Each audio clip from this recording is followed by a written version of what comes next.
Hey everybody, this is Jim Neeb from Jim Neeb Woodworks again. I was going to do a quick video of my new air compressor setup. I have had a old 30-gallon Quincy for a long time. It worked really good for me for a long time, but I had two problems with it. One was that it has a lot of restrictions in its output. It doesn't have a very big regulator and output valves and everything. So when I try to blow things off with like an air gun, the pressure quickly drops at the nozzle, and so I get a small burst of really nice air pressure, but then quickly I kind of run out of volume. So when I'm blowing off the dust off of big projects, it doesn't work very well for extended periods. And the second thing was on my CNC machine, I was starting to get some moisture when I would run for long jobs like a couple hours. So I wanted to get something better that had a little bit better moisture control and a lot better volume to it. This is my old compressor, and you can see here that the tank does have a 1/2-inch outlet, so I could have replaced all the plumbing on the output section, put a bigger regulator on instead of having these 1/4-inch and 3/8-inch fittings to give myself more airflow. But on the other hand, then I still kind of have too small of a tank, and this is a lower pressure, this is a single stage unit, so I would quickly exhaust this tank anyway, and the compressor would be running a lot and I would still be waiting. So that's why I didn't really bother just to remove remove the restrictions at the output of this, and I decided I needed a bigger overall compressor as well as a better air distribution system. So as far as the moisture goes, I don't do painting, things like that need really dry air, but I do a lot of CNC work, and I have a lot of these small air hoses on my CNC system. They go through little jets. I have pneumatic control valves, a lot of joints and fittings through these manifolds, etc. There are a lot of them are like little venturis. So this air is continuously going through these plumbing fittings for sometimes 10 or 15 hours if I'm doing a long carving job. Those little venturis, they create low pressure zones on the backside of them, and that's where condensation can occur, especially when you have a continuous flow like that. And then with these little lines, there's no place for that to collect, and so my system starts spitting water droplets frequently. Especially I don't want that in my laser, because my air nozzle is also where the laser optics are inside there, and I definitely don't want water getting on the lens system. So for my CNC, I want a little bit drier air. My tank on the 30-gallon compressor needed to be drained every couple of weeks, and it could have a cup of water in there sometimes. Even here in Arizona, especially in the wintertime, that can build up. So looking to get more volume and drier air. So the first question is, what compressor should I get? I really like the Quincy I had. I did a bunch of research, and Quincy is still a very good high quality brand. It's still made in the United States. So I went with the 60-gallon model. It's a good compromise. I didn't feel like I needed a full 80-gallon, and the 80 gallons typically start to have bigger motors than I wanted to wire into my garage wiring. This one is a 5 horsepower motor, which is kind of as big as I wanted to go. I can do that easily with a 40 amp delivery. This has a 2-stage compressor, so it can pump up to 175 psi. It can actually do that at around 15 CFM, so it's a lot more airflow and higher pressure than my old compressor, which was just 1 stage. So you can see this is a 4-cylinder. It's got two on the initial stage, 2 cylinders, and then 2 on the high pressure side. It has an intercooler between the low pressure and high pressure bank. And then I'm going to talk about the dryer that I added a little bit later. But you can see on the specs here, this is 175 psi at 15.2 CFM. So this gives me higher pressure that I can, obviously I have to regulate down. So I've got a big regulator on the output of this, but that it allows me to effectively, both the bigger tank and the higher pressure give me a kind of a compounded bigger capacity, because that's, you know, with the higher pressure, that's more air storage in there. This compressor kicks in at about when it gets down to about 120 psi, and then I've noticed on the gauge it shuts off around 165 or so. And in my shop I run about 110 psi on the regulator, 100 to 110 in that neighborhood. So I get a pretty good amount of air before the compressor cycles. The second thing I wanted is better air distribution. So I used to plug directly into my compressor, and then over in the garage I had the compressor on this side, and then up over the ceiling I had a long rubber hose, air hose that came down to my reel over here.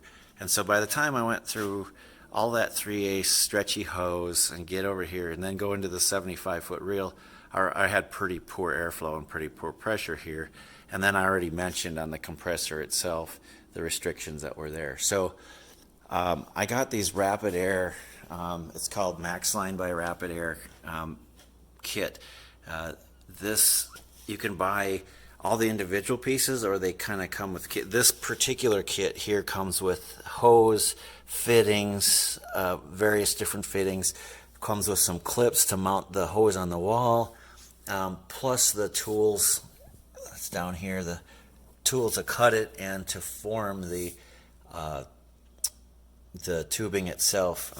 You can kind of see in this picture, it's a HDPE plastic on both sides with an aluminum interior. So it's a very strong, stiff cable. You can shape it because of the aluminum side, so you can kind of bend it around.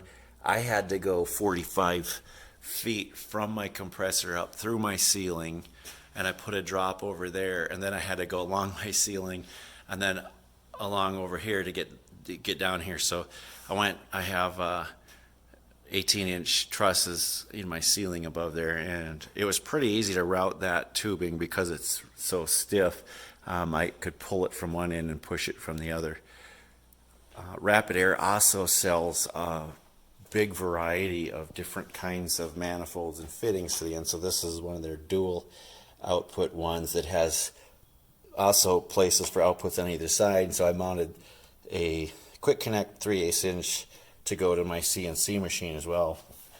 And then most of theirs they come with a drain valve here on the bottom, so you can drain any moisture that happens to get in there as well. I didn't mention before, but the RapidAir comes in 1/2 inch and 3/4. This is the 3/4 inch version. I went with that because I did have, you know, about 150 feet to run from this compressor all the way to the end of the line. So I wanted to basically not have to worry about any pressure drops along the line. So I got the biggest line I could. The other nice thing is RapidAir sells a whole bunch of different accessories like regulators, this flex hose here that goes to the tank. So the compressor itself I just have sitting on what's called a stall mat. It's basically a mat that goes in like horse stalls. It's very tough, heavy duty, hard rubber, and I don't have to mount the feet to the concrete. It's not gonna, this stuff is very heavy duty, but it really grips it well, so it doesn't walk around at all. So it can absorb some of the noise from it, and then this hose is flexible, so that doesn't cause the fittings that are rigidly mounted to the wall, you know, to crack the joints loose on the pipe, on any of the plumbing here, because this can flex. So the compressor and the distribution system gave me the flow and capacity that I wanted. And then as far as to dry it, I saw a lot of good ideas on YouTube from different people who had put transmission coolers or various kinds of ways to dry air with coolers, essentially. So they usually took air right out of the compressor head and cooled it before it went into the tank, or some people did it after the tank, but I didn't want to accumulate water in my tank either. It just causes rust and stuff. So my idea was I want to get the moisture out of the air before it goes into the tank. So this is what I did, is I use this transmission cooler. It's rated for 300 psi. It actually is not supposed to burst till 400, so it's more than adequate as far as a pressure capacity. And by the way, I'll put all the links to this stuff in the comment section, so if you're interested in taking a look at these online, you have the part numbers and stuff. Then I added a automotive type fan to suck some air through that. So this is just a 12-volt fan. Now I wanted this fan to run when the compressor runs, so I got a 10 amp power supply off of Amazon. This is kind of like a laptop power supply. It's a 12-volt output, but it can take anything from 120 to 240 volts input. So I wired it into the output of the pressure regulator, so that when the motor gets power, the fan power supply gets power too. So when my compressor kicks in, my fan kicks in, and I have very good airflow through this. So you can see here, basically I took the pipe off that went from the high pressure stage that used to go straight down here into the tank. I removed that, and then I plumbed it into the top of the cooler, and you want it to be on the top because you want your water to flow down and out. So it cools all the way down here, and then it comes out, goes into this. This is an automatic water extractor, so you don't have to push the button manually like a lot of regulators have and a lot of extractors do. This one will just, when it gets a little bit of water in it, it will automatically open up and drip that out, and then out of that I go back into the tank. So this thing works really well. The pipe here it gets so hot that you would get pretty severe burns almost immediately when you grab it. It comes out of that high stage cylinder very hot, and then if I feel down these as it's running, it's cooled off very rapidly. I would say in the first half it's pretty close to room temperature, and when the air is coming out of the very bottom into the water trap, it's basically room temperature. So it's dropping several hundred degrees, and every time this runs, this compressor cycles between 120 psi is about when it kicks in, and it shuts off at about 165. Every time that runs, 5 to 10 drops of water come out of the bottom of this automatically. I've run this now for probably 2 days, and yesterday I ran it for a very long session on the CNC, and there wasn't a single drop coming out of this. Okay, so kind of in summary, I really like the compressor so far.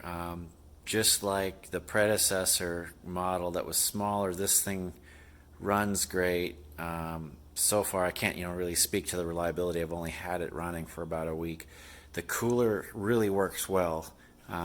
It definitely cools the air down significantly, causes the water to condense out before going into the tank. I really like the RapidAir products, all of their fittings, the regulator, the hoses and stuff really seem to be high quality.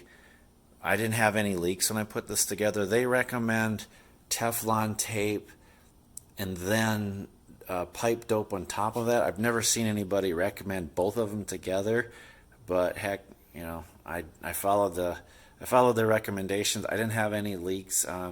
There's a lot of these QDs on here. I've got a fairly slow leak. If I shut my main valve off at night, by morning it's drained out, just the pipe. That's not too surprising to me. I've got so many fittings. I've got a 150-foot hose here, multiple segments of hose with fittings in between them. I've got a lot of these QDs, which in my experience they tend to have slow leaks on them, so I'm not too disappointed by that. When I shut my valve off, I have exactly the same pressure in the morning on my tank. I don't get any losses. So the compression and flare fittings of the copper are like 100% tight, and I don't have any extra leakage out of this water trap either, which I'm pretty happy about. So the compressor itself is fully airtight, just like it was when I bought it. And my distribution system has just a very slow amount of leakage, but like I said, I'm not too worried about that. That's reasonable. It's not enough where in one night my compressor is going to come anywhere near to having to kick in. There's not a lot of volume in the hose distribution, so it doesn't take much of a leak to bleed off a lot of pressure. One thing to look out for, though, if you're going to build a system like this, is to look at your fitting sizes ahead of time. I bought, first of all, the video I watched on the QT-54 compressor said it was a 3/4 inch output, and it was on that guy's model, and that was a few years ago, that video. The newer ones have 1/2 inch outputs, and the spec says so. I just didn't look at it. I assumed because I watched the video and it showed a 3/4 inch output, I thought they still were. So I bought 3/4 inch everything. I bought the regulator, the water trap, and everything. You can see this is a big old 3/4 inch output. I have 3/4 inch input. I bought 3/4 inch flex hose. I bought the 3/4 inch kit here. Well, when my compressor came, I found out it's a 1/2 inch output. And when the RapidAir blocks came and everything, I found out that even though the pipe is 3/4 inch, the fittings are 1/2 inch NPT on the blocks as well as these outputs. So I had to buy a lot of extra brass fittings to go between 3/4 and 1/2 and back to 3/4 again. So I've kind of, probably another extra $50 worth of brass fittings just converting. It wasn't that big a deal. It's stuff you can buy at Lowe's and Home Depot, but it was a little bit annoying. I don't know. I would suspect that the 1/2 inch RapidAir line probably stays with the 1/2 inch fittings. So if you went with that size hose, you'd probably get the same size fitting still. But in either case, if I would have bought the flex hose in 1/2 inch and bought my regulator and my water trap in 1/2 inch, I could have, to match these other fittings, I could have saved myself some trouble, but I already had it, so what the heck. It wasn't that big a deal, but something to think about before you order the parts. One last thing to mention is one downside of adding the cooler and these extra lines is you've got a little bit of extra air volume there that the unloader valve has to take care of when the compressor shuts off. So the unloader valve is a little valve in the kind of combined in with the regulator, not regulator, the pressure switch.